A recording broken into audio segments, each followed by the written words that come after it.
Hey guys, so the 2020 Cure Bowl is over, and I'm back. I said I would be back, and I also said that Liberty was going to beat the brakes off of Coastal Carolina, which was not the case.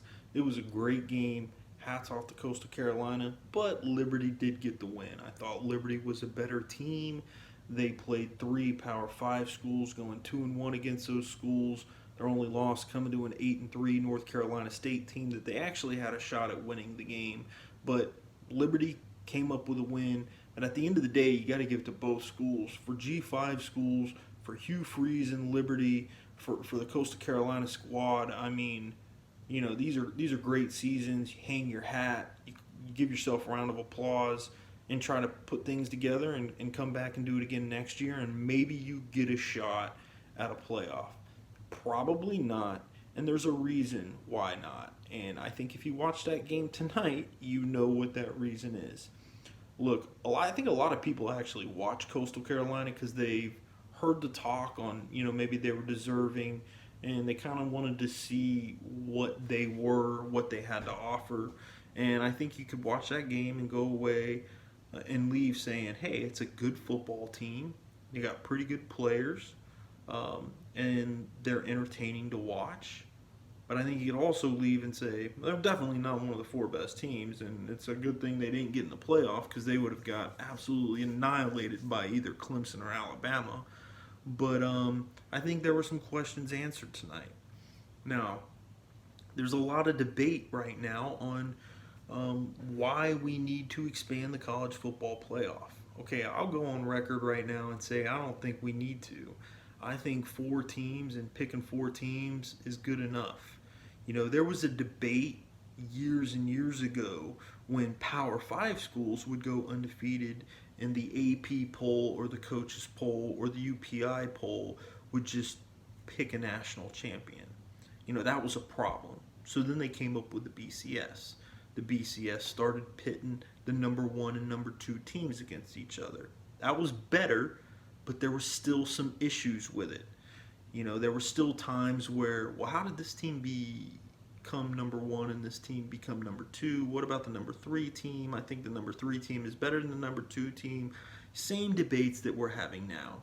So then we come up with a college football playoff, and people still aren't happy. Now I gotta ask yourself, or I gotta ask you a question like, why aren't you happy? Because the goal is to make sure we crown the correct national champion. Like, we're not trying to create a round robin of football here. Like, we're just trying to make sure we crown the correct national champion. We tried it with the BCS and got it right most of the time, but there was some room for debate.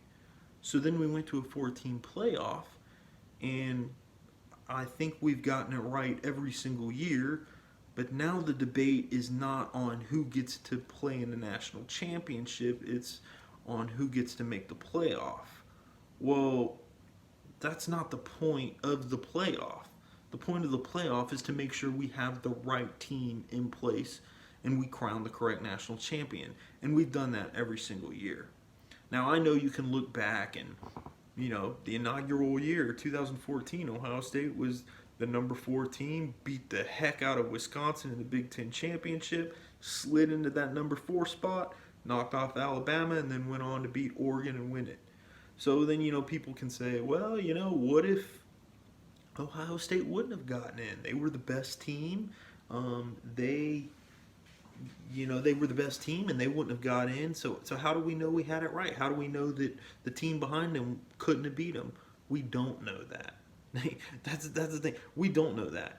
I'll sit here and tell you right now, upsets can happen. Upsets do happen.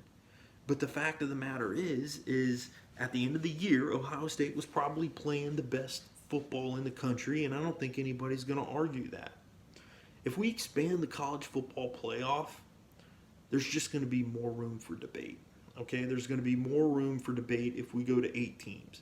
Then the ninth ranked team that's left out is going to complain. If we go to 16 teams, the same thing. In fact, there's more disparity.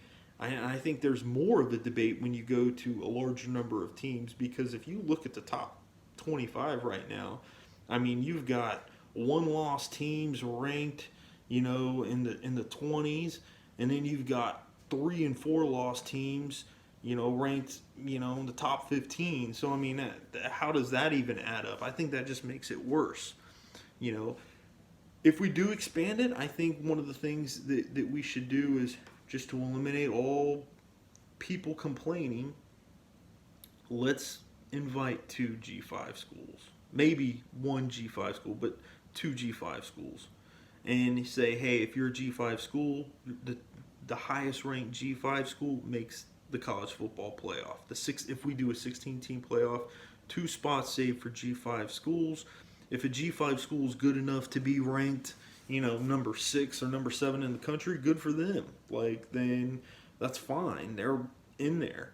But reserve 2 spots for G5 schools and we can get them in. Now, I think they're going to get probably destroyed every year. There might be a year where they luck up and win a game or two, but I seriously doubt they'd win a national championship. The other problem with that, which I'm not really a fan for, I'm not a fan for playoff expansion. I think 4 teams is enough. I don't think we need to do any more than that. There's side effects to everything that we do. If you're a G5 school and we were to go that route, why would I schedule any hard out-of-conference games?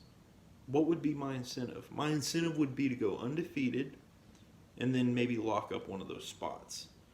Also, what happens when I'm a G5 school and I'm not even ranked in the top 25, but I'm at that year one of the best G5 schools?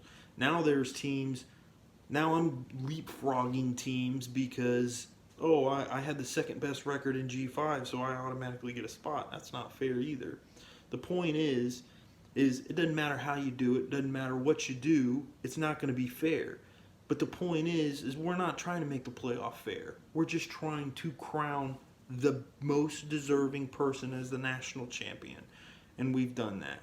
Now, I don't know what people really want because people never seem to be happy. I think the playoff committee does a pretty good job. There's a lot that they take into consideration. And for the most part, has anybody ever looked back at a national champion and said they didn't deserve to be the national champion?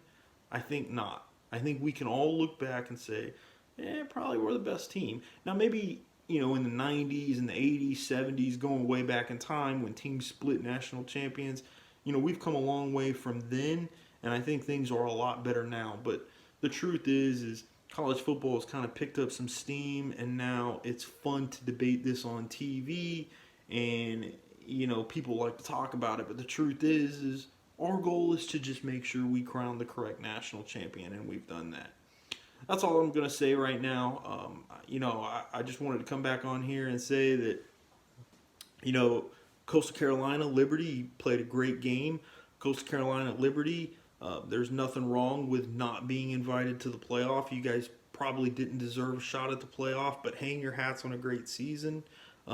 Let's not expand the playoff because we don't really need to, and let's get ready for the remainder of the bowl season, and hopefully we get some really good games. And at the end of the year, I would be willing to bet that we crown the correct national champion. You guys take care. Talk to you later.